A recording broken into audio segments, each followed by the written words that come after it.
These are my kitties. This is Skittles. And this is Divvy.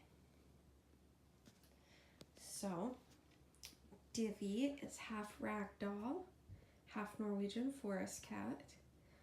And he does not have a weight problem, although he might look bigger because he is incredibly fluffy. Huh, Divvy? Oh, he doesn't want any pets.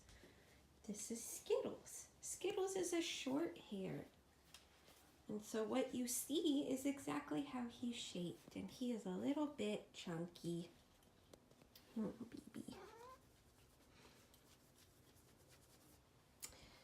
So Skittles actually weighs a few pounds more than Divvy, and for a cat, a few pounds makes a big difference.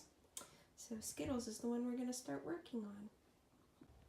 So it seems like, from what I've read on the internet and from what I've read in books, that the very best way to start the training is to get them used to the harness and then get the cat used to the leash.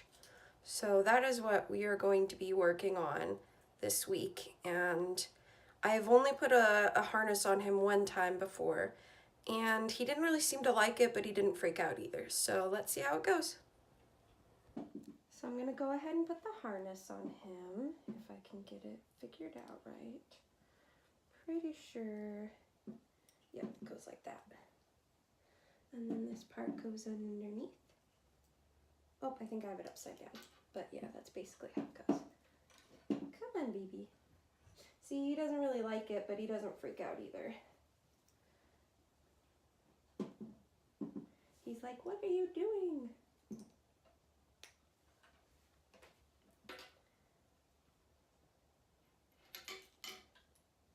If a cat ever starts freaking out when you're doing something, then you need to stop immediately, because then they will never let you do it again. So if he were to start freaking out, I would stop immediately. But it looks like he doesn't really care this time. Yeah.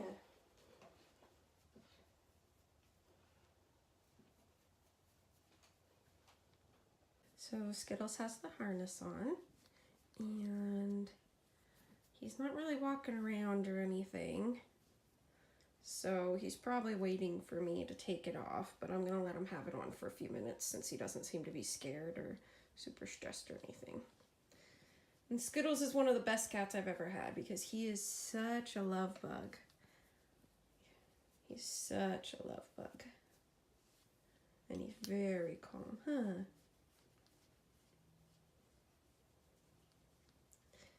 He also doesn't have any bad habits. Well, the only thing I can really think of is sometimes he uses his claws to jump off of people because he doesn't seem to realize that it scratches them, but that's pretty small bad habit compared to most cats. He doesn't scratch any furniture, he doesn't pee or poop where he's not supposed to, he doesn't get into things. Divvy, on the other hand, eats plastic all the time. Huh, Divvy? Yeah, he's ignoring me.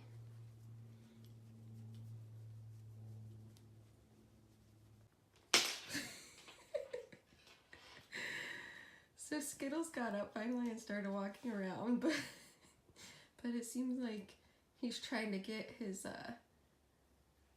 harness off by flopping onto the ground. So I don't know if you caught that at the very beginning. Oh, now Divvy's coming to investigate the harness.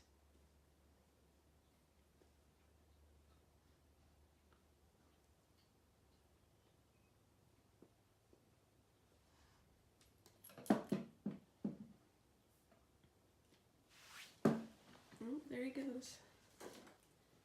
Finally being a little bit normal.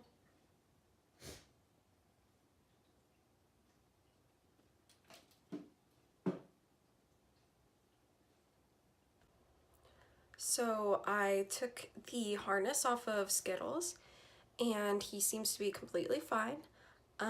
He didn't like it, you know, he was a little bit annoyed, but since he didn't have a very strong reaction, I'm pretty confident if I keep putting it on him every day, he'll get to the point where he just thinks of it as normal.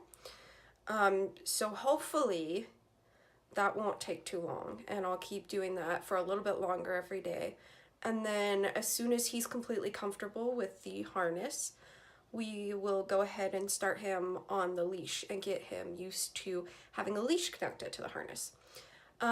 So one reason that I've read that getting them used to a harness is really important is because once they are used to a harness and a leash, you can pretty much keep them in one spot when you're trying to train them tricks.